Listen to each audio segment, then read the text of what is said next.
This is Scott Kenkel with another episode of Tuesday Tidbits. Thank you for joining me and thank you for listening. My topic today is about doing the right thing and how sometimes doing the right thing may not be the right thing. And I'm sure that if you've been in real estate longer than a few years, you'd have to admit that things have gotten challenging over the years. But what hasn't in our lives with technology and everything else going on? And one area of real estate that's probably the most misunderstood is dealing with what we would refer to as distressed sales. You might call them short sales. That's where someone is in a house and the amount that they owe on that house is greater than the amount that the house is worth or that the house would sell for. And unless you've been living under a rock for the last 5 years, you're undoubtedly coming upon folks like this who can't afford to keep their house, but likewise, they can't really afford to sell it because they don't have the money to make up the difference. And one solution to that, what we call a short sale, is where you get it sold for what it can be sold for, but you have to convince the lender to reduce the amount owed.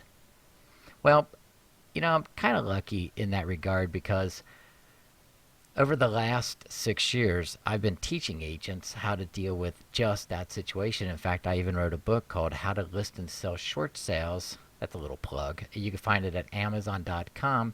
And a few years ago, I'd set up a loss mitigation company that actually negotiates for agents without costing agents a dime.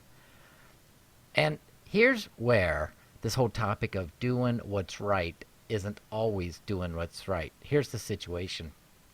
Because you know what it's like to have sellers that are struggling with their mortgage payment and the amount that they owe on the house is more than the house would sell for, and they're looking for suggestions, don't know what to do.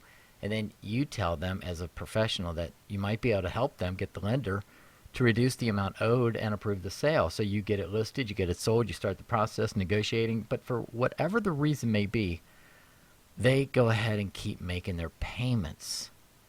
Now, maybe they keep making their payments because they feel a moral obligation. Maybe they keep making their payments because they feel like it's doing the right thing.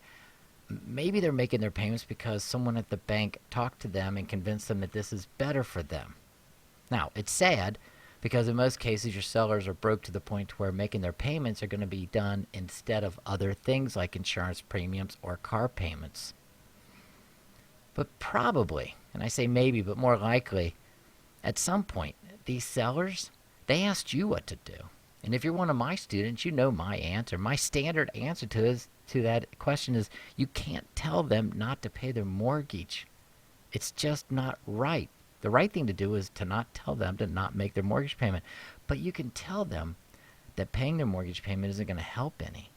And I've seen it play out bad for homeowners. Too many, more than I'd even like to admit. And recently the situation landed on our doorstep, and it was a seller that started in the whole process with terrible medical condition.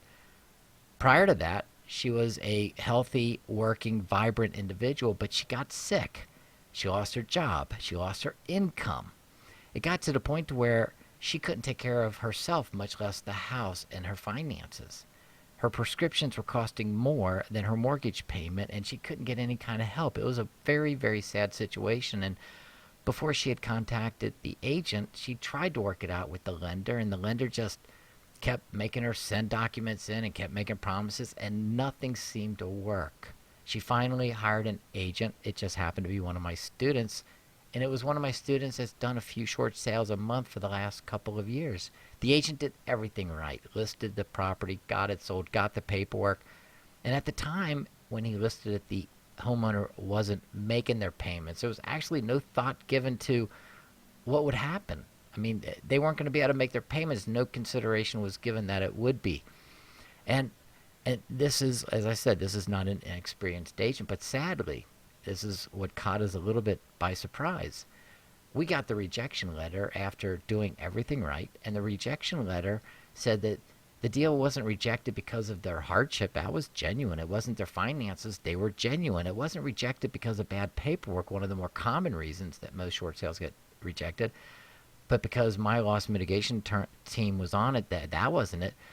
It wasn't rejected because the buyer wasn't real or that the price the buyer was willing to pay wasn't fair. All of that was good. It was rejected. I wish I had a drum roll. It was rejected. And I'll just read it to you. It said, at this time, with the account being current, the investors are not willing to complete a short sale and take a loss. Not willing because the account is current. What happened? Well, the seller ended up finding a way to borrow the money from a relative to catch up on the account. Why? Because the lender told them it would be better. The seller thought it was the right thing to do because the lender convinced them. And in the end, it was the reason it didn't go through, where doing the right thing was absolutely not the right thing to do. So how can you learn from this, and what could I teach you to do the next time someone asks you the question, should we keep making our payments? We can't afford it, but we can't afford not to. Remind them, number one, that doing the right thing isn't always doing the right thing. Let them know, and these are just my recommendations, let them know that while you can't tell them not to make their payments, you can clearly explain to them that making their payments is not going to help them with this process. You can also ask that your sellers, if anything changes with their financial condition, if anything changes, that it could have a serious consequence on all the work you've done up to this point, they need to let you know. Especially if they win the lottery, because that'd be good.